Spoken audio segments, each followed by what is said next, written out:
looked at liquidity providers within the currency exchange model. So more specifically, I looked at liquidity pools. My research objective was to evaluate liquidity pools in decentralized exchanges by extracting and analyzing data from an existing crypto exchange. So a brief overview of what a liquidity pool looks like. So you have a provider who deposits some ETH into a pool. So in this example, say the exchange ratio is about 2,000 DAI per one ETH, with a DAI being a stable coin equal to about a US dollar. A trader is then able to come in and then buy and sell or trade their ETH with the ETH deposited in the pool by the provider. And then when they do that, they pay a small fee, and that fee is then carries over to the provider in the form of interest.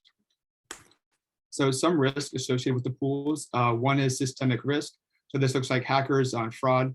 This is less of a problem now than it was when exchanges first started, but you still see in the news stories of millions of dollars being stolen from these exchanges.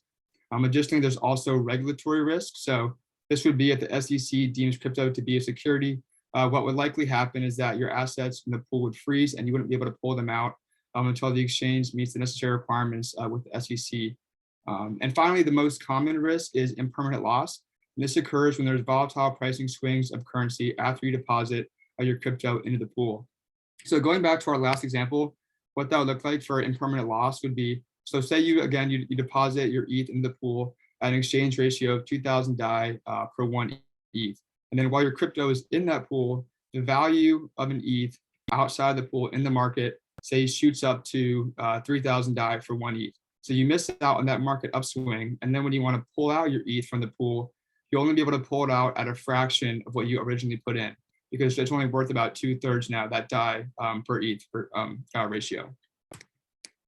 So for my analysis, I chose to look at Uniswap, which is one of the largest crypto exchanges on the market, because it was able to perform and provide a substantial amount of data to be used in this analysis. So this first graph shows the number of LPs based on how much money they contributed into the liquidity pool. So you can see that the majority of providers contribute less than $1,000, with each subsequent bucket contributing less and less in terms of number of providers into the pool. However, this next graph shows that the total amount of liquidity provided by each bucket as a whole, and in conjunction with the last graph, you can really see that the majority of liquidity provided in the pool comes from a small number of users. So before, if you go back, you can barely see the blue and the yellow at the top, which represents users who contribute over $1 million or over $10 million into the pool. And then going back to this graph, you can see that the overwhelming majority of supply and liquidity in the pool is provided by a small number of users. So this graph then shows the total pool reserve in tokens, and that what you can see here is that when the total liquidity or supply in the pool goes down, it goes down sharply and it's very volatile. Now, what's interesting is that when you transpose this graph on top of the graph from before, you can see that there's a rough correlation between the amount in the pool contributed by whales and the total amount of liquidity in the pool. So when the whales decide to pull out, it has an extreme effect on the total supply, which in turn has a negative effect on the overall health of the pool. So while a correlation is not causation, and this is just one example of one exchange, you can see that from this one example that liquidity levels in LPs fluctuate greatly. Additionally, the level of volatility is roughly correlated to the number of entities controlling the majority of the liquidity supply.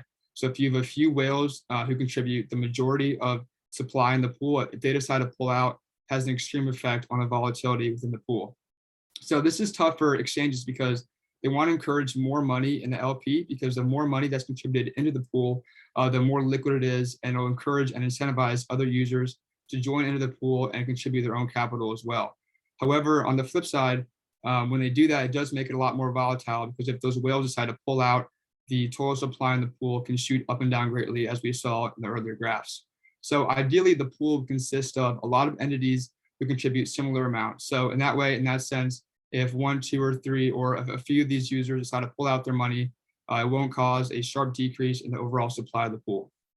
So, and then this is the code that I use to extract the data from Uniswap and then put it into the graphs.